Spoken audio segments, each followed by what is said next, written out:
Assalamualaikum warahmatullahi wabarakatuh. Berjumpa lagi dengan Bu Andar. Kali ini kita akan belajar bersama-sama pendidikan lingkungan hidup. Bagaimana kabarnya anak-anak? Alhamdulillah ya, baik-baik saja. Saya harap semuanya masih tetap semangat belajar daring. Kali ini kita akan membahas mengenai upaya pencegahan dan pengendalian pencemaran lingkungan. Anak-anak, proses pencemaran dapat terjadi secara langsung dan tidak langsung.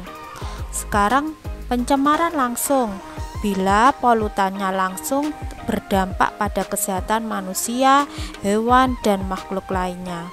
Sedangkan yang kedua, pencemaran tidak langsung terjadi jika bahan pencemar bereaksi dahulu dengan tanah, air, atau udara, kemudian menyebabkan pencemaran.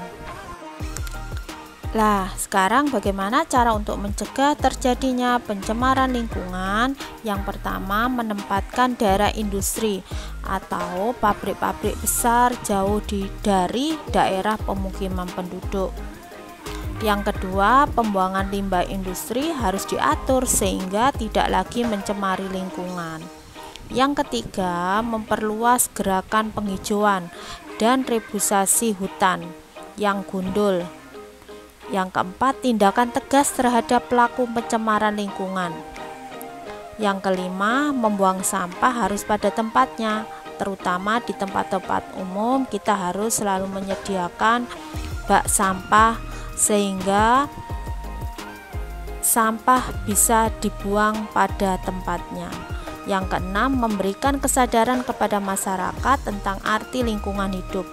Jadi hal ini bisa dengan memberikan penyuluhan kepada masyarakat supaya sadar terhadap lingkungan. Yang ketujuh, penggunaan bahan yang ramah terhadap lingkungan.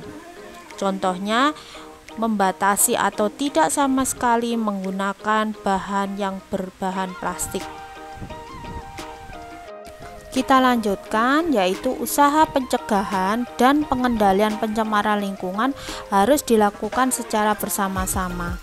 Dimulai dari yang pertama, diri kita sendiri, yang kedua, tingkat organisasi, yang ketiga adalah tingkat pemerintah. Sekarang, usaha pencegahan dan pengendalian pencemaran lingkungan harus dilakukan secara bersama-sama. Yang pertama yaitu peranan pada diri kita sendiri, contohnya yaitu dengan cara yang pertama memilah sampah sesuai jenisnya. Misalkan kita di rumah menyediakan 2 tong sampah, yaitu ada sampah organik, ada sampah anorganik. Yang kedua, menerapkan konsep 3R, yaitu reuse, memakai kembali, reduce, mengurangi, recycle, yaitu mendaur ulang. Jadi mendaur ulang barang-barang yang sudah tidak berguna lagi bisa didaur ulang yang bermanfaat. Kemudian melakukan gerakan menanam pohon, yaitu dengan reboisasi, terutama pada lahan-lahan yang memang cenderung dapat menyebabkan banjir atau tanah longsor. Kemudian yang keempat, menghemat penggunaan listrik untuk mencegah pemanasan global. Sekarang berikutnya, usaha pencegahan pengendalian pencemaran lingkungan di tingkat organisasi. Beberapa organisasi di lingkungan di Indonesia ada yang memperjuangkan menyelamatkan lingkungan dari kerusakan pencemaran yang diakibatkan oleh sampah, illegal logging atau penebangan hutan secara liar, dan kegiatan yang membahayakan keselamatan lingkungan. Organisasi ini maka membentuk dengan usaha untuk menyelamatkan lingkungan, diantaranya yaitu WALHI atau Wahana Lingkungan Hidup. Sekarang usaha pencegahan dan pengendalian pencemaran lingkungan tidak kalah pentingnya juga ada peranan dari pemerintah, yaitu yang berperan yaitu Bapedal, Badan Pengendalian Dampak Lingkungan, merupakan badan pemerintah di bawah naungan Kementerian Negara Lingkungan Hidup. Hal ini juga memuat undang-undang dan peraturan pemerintah terkait lingkungan hidup.